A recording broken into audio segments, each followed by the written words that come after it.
हिंदी साहित्य में कुछ कहानियां ऐसी होती हैं जो सिर्फ कहानी नहीं रहती, बल्कि हमारी चेतना का, हमारी संस्कृति का एक हिस्सा बन जाती हैं। जी।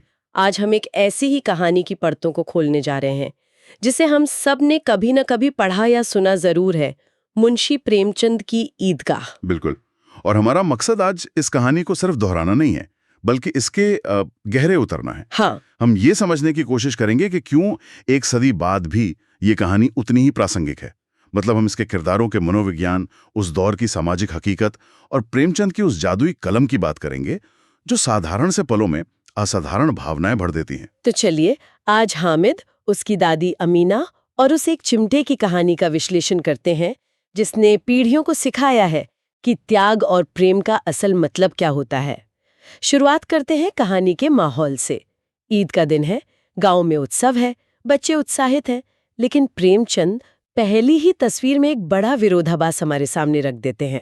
हाँ, ये विरोधाभास ही प्रेमचंद की लेखनी की बुनियाद है, जिसे हम यथार्थवाद कहते हैं। हाँ। एक तरफ पूरे गांव की खुशी और मेले की रौनक है, और दूसरी तरफ अमीना की अंधेली कोठरी और उसकी आंखों में आंसू। वो दिखा रहे हैं कि त्योहार का आना सबके लिए एक जैसा नहीं होता। सही बात है। अमीना के लिए ईद खुशी नहीं, बल्कि अपनी गरीबी और लाचारी का एक और एहसास लेकर आई है। उसके घर में मतलब अनाज का एक दाना तक नहीं है। और इसी गरीबी के बीच पलता है हामिद, 4-5 साल का बच्चा। पर वो दुखी नहीं है, वो तो बहुत आशा में है। उसकी दादी ने उसे जो एक मासूम सा झूठ बोला है कि उसके अब्बा जान रुपए कमाने और अम्मी जान अल्लाह के घर से अच्छी चीजें लाने गए हैं, वही उसकी सबसे बड़ी ताकत है। ये बाल मनोविज्ञान का बहुत ही सुंदर चित्रण है। हामिद की खुशी बाहरी चीजों पर नहीं, बल्कि एक उम्मीद पर टिकी है। हाँ। प्रेमचंद यहाँ यूं बता रहे हैं कि बचपन मुश्किलों से लड़ने की ताकत कहाँ से लाता है? कल्पना और आशा से। वो अपने दोस्तों से भी ज्यादा अमीर महसूस करता है, क्योंकि उसकी उम्मीदें उसके दोस्तों के सिक्कों से कहीं ज्यादा बड़ी हैं। लेकिन अमीना जो हकीकत जानती है, उसका दिल बैठा जा रहा है। बिल्कुल सही बात है। हामिद का ये कहना कि तुम डरना नहीं अम्मा, मैं सबसे पहले आऊंगा, ये सिर्फ एक बच्चे का दिलासा नहीं है। नहीं, बिल्कुल नहीं। ये उस बच्चे के अंदर छिपे एक जिम्मेदार इंसान की पहली झलक है। अमीना की चिंताएं बहुत वास्तविक हैं। बच्चे के पास जूते नहीं है, 3 कोस पैदल कैसे चलेगा, भीड़ में खो गया तो क्या होगा। और इन सब चिंताओं के बोझ के साथ वो अपनी जमा पूंजी, जो 3 पैसे हैं, वो निकालकर उसे दे देती है। और यहीं से हामिद की यात्रा शुरू होती है। ये सिर्फ मेले तक की यात्रा नहीं, बल्कि एक बच्चे के एक तरह से वयस्क बनने की यात्रा है। जी। जब बच्चे शहर पहुंचते हैं तो वो बड़ी-बड़ी इमारतें, अदालत, कॉलेज देखते हैं। ये उस आधुनिक दुनिया का प्रतीक है जिससे उनका कोई लेना देना नहीं है। हाँ। लेकिन ईदगाह पहुंचते ही ये माहौल पूरी तरह बदल जाता है। ईदगाह का दृश्य तो वाकई अद्भुत है। प्रेमचंद लिखते हैं कि लाखों सिर एक साथ सिजदे में झुकते हैं और एक साथ उठते हैं। एक साथ। यहाँ कोई धन और पद नहीं देखता, इस्लाम की निगाह में सब बराबर है। ये कुछ पलों के लिए एक आदर्श समाज की तस्वीर है, जहाँ कोई अमीर गरीब ऊंच नीच नहीं है। और ये तस्वीर बहुत जरूरी है, क्योंकि इसके तुरंत बाद प्रेमचंद हमें मेले की दुनिया में ले जाते हैं, जो इस बराबरी के ठीक उलट है। मतलब मेला एक बाजार है, और बाजार में सब बराबर नहीं होते। वहां वही सबसे आगे है जिसकी जेब में पैसे हैं। वो बराबरी ईदगाह की चारदीवारी में ही छूट जाती है। बिल्कुल। नमाज खत्म होते ही बच्चे दुकानों पर धावा बोल देते हैं। महमूद सिपाही खरीदता है, मोहसिन भिश्ती, नूरे वकील। और ये सब खिलौने उस समाज के सत्ता के प्रतीक हैं। कानून, व्यवस्था, प्रशासन। हाँ।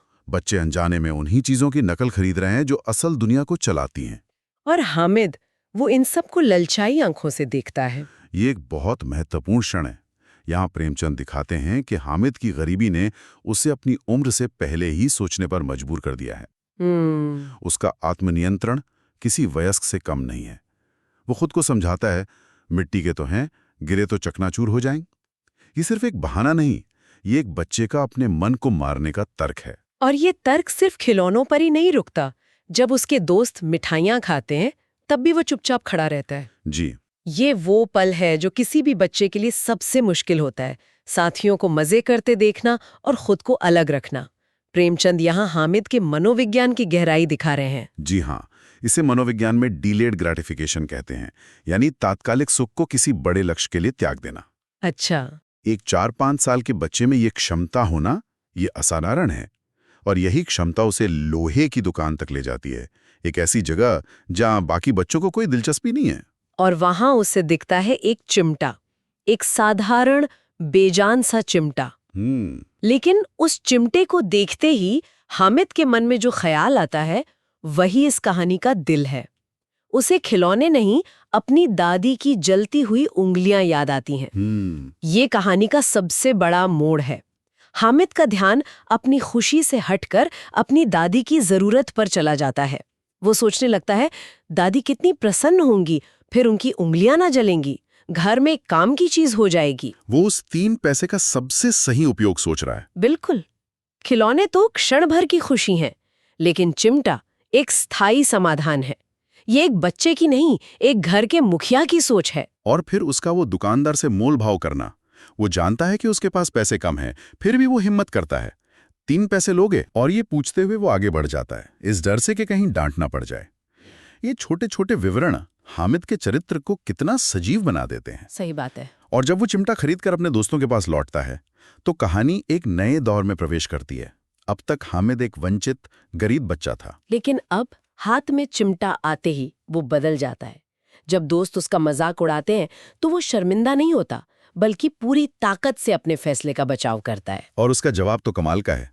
वो उस लोहे के चिमटे को एक खिलौने से कहीं ज्यादा बड़ी चीज बना देता है। हाँ, वो कहता है, कंधे पर रखा बंदूक हो गई, हाथ में लिया फकीरों का चिमटा हो गया, चाहूं तो इससे मंजीरे का काम ले सकता हूँ। मतलब एक ही चीज के कई उपयोग बता रहा है। हाँ, वो रचनात्मकता का शिखर है। बिल्कुल। और वो सिर्फ उपयोग ही नहीं बता रहा, वो उसे एक व्यक्तित्व दे रहा है। जी। वो कहता है, मेरा चिमटा बहादुर है, रुस्तमे हिंद है, उसने एक निर्जीव वस्तु में जान डाल दी है। वाह, वो साबित कर रहा है कि असली ताकत मिट्टी के रंग बिरंगे लेकिन नाजुक खिलौनों में नहीं, बल्कि इस मजबूत, टिकाऊ और उपयोगी चिमटे में है। उसकी दलीलें इतनी मजबूत हैं कि बाकी बच्चों के खिलौने उसे फीके लगने लगते हैं। ये एक तरह से विचारों की लड़ाई है ना?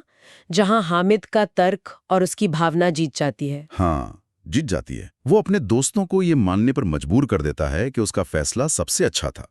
यहाँ तक कि वो बच्चे अपने खिलौने देकर उसका चिमटा छूना चाहते हैं। सत्ता का समीकरण पूरी तरह पलट चुका है। हाँ। जो बच्चा कुछ देर पहले सबसे कमजोर था, अब वो सबसे शक्तिशाली बन गया है। और प्रेमचंद इस जीत को प्रतीकात्मक रूप से भी दिखाते हैं। कैसे? रास्ते में महमूद का सिपाही और नूरे का वकील, जो सत्ता के प्रतीक थे, गिरकर टूट जाते हैं, मिट्टी में मिल जाते हैं। अच्छा। पर हामिद का रुस्तमे हिंद, उसका चिमटा वैसे का वैसा ही रहता है। मतलब ये यथार्थ की, जरूरत की, भावना की जीत है, दिखावे पर। बिल्कुल। अब कहानी अपने अंतिम और सबसे भावनात्मक चरण में पहुंचती है। हामिद घर पहुंचता है। अमीना उसकी आवाज सुनकर दौड़ती है, उसे गोद में उठा लेती है। लेकिन हाथ में चिमटा देखकर उसका सारा स्नेह, सारा प्यार गुस्से में बदल जाता है। और उसका गुस्सा भी जायज है। क्यों? एक बूढ़ी गरीब औरत के नजरिए से देखिए। हाँ। बच्चा सुबह से भूखा प्यासा मेले में रहा और लाया भी तो क्या, एक लोहे का चिमटा। उसे लगा कि बच्चे ने अपने 3 पैसे बर्बाद कर दिए। वो कहती है, सारे मेले में तुझे और कोई चीज न मिली जो ये लोहे का टुकड़ा उठा लाया। और तब हामिद वो वाक्य कहता है जो इस कहानी को अमर बना देता है, अपराधी भाव से, तुम्हारी उंगलियां तवे से जल जाती थी, इसलिए मैंने इसे ले लिया। बस ये एक वाक्य है। और इस एक वाक्य में अमीना का सारा गुस्सा, सारी शिकायतें सब बह जाती हैं। प्रेमचंद लिखते हैं, बूढ़ी अमीना का क्रोध तुरंत स्नेह में बदल गया, और ये मूक स्नेह था, रस और स्वाद से भरा हुआ। ये मूक स्नेह, ये प्रेमचंद की कहानी कहने की कला का शिखर है। जी हाँ, अमीना का गुस्सा प्यार और कृतज्ञता में बदल जाता है, और ये सब बिना किसी लंबे संवाद के, सिर्फ उसकी भावनाओं के सैलाब से व्यक्त हो जाता है। वो सोचने लगती है, बच्चे में कितना त्याग, कितना सद्भाव और कितना विवेक है। दूसरों को खिलौने लेते और मिठाई खाते देखकर इसका मन कितना ललचाया होगा। उस एक पल में अमीना को हामिद में एक छोटा बच्चा नहीं, बल्कि एक बहुत बड़ा इंसान दिखाई देता है। और यहीं पर कहानी का सबसे खूबसूरत दृश्य आता है, जिसे हम भूमिकाओं का बदलना कह सकते हैं, है ना? बिल्कुल, रिवर्सल ऑफ रोल्स। हामिद जो बच्चा है, वो एक जिम्मेदार वयस्क की भूमिका निभाता है। जिसने अपनी दादी की जरूरत पूरी की है। और बूढ़ी दादी अमीना, वो एक छोटी बच्ची की तरह दामन फैलाकर उसे दुआएं देती हैं और रोती जाती हैं।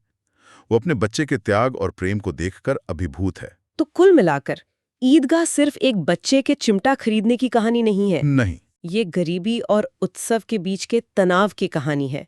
ये एक बच्चे के अपनी उम्र से कहीं ज्यादा परिपक्व होने की कहानी है। और सबसे बढ़कर ये निस्वार्थ प्रेम की कहानी है। सही कहा। प्रेमचंद हमें दिखाते हैं कि असली खुशी चीजें जमा करने में नहीं, बल्कि किसी अपने के लिए कुछ करने में है। हामिद के 3 पैसे उस दौर के लाखों करोड़ों रुपयों से ज्यादा कीमती हो जाते हैं, क्योंकि वो प्रेम और त्याग में खर्च हुए हैं।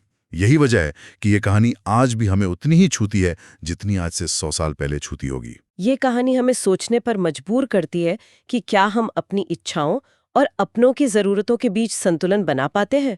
चलिए आज की इस चर्चा को एक सवाल के साथ यहीं रोकते हैं, जिस पर हमारे सुनने वाले भी विचार कर सकते हैं। जी, सवाल यह है कि हामिद का ये फैसला चिमटा खरीदने का, क्या ये सिर्फ उसकी गरीबी की देन था, या ये उसके चरित्र की गहराई का सबूत था? बहुत गहरा सवाल है। सोचिए, अगर हामिद के हालात बेहतर होते, उसके पास 3 की जगह 30 पैसे होते, तो क्या उसके अंदर का ये विवेक और त्याग तब भी इतना ही मजबूत होता? इस पर विचार जरूर कीजिएगा। अगली बार फिर मिलेंगे एक और विषय की गहराई में उतरने के लिए। नमस्ते। नमस्ते।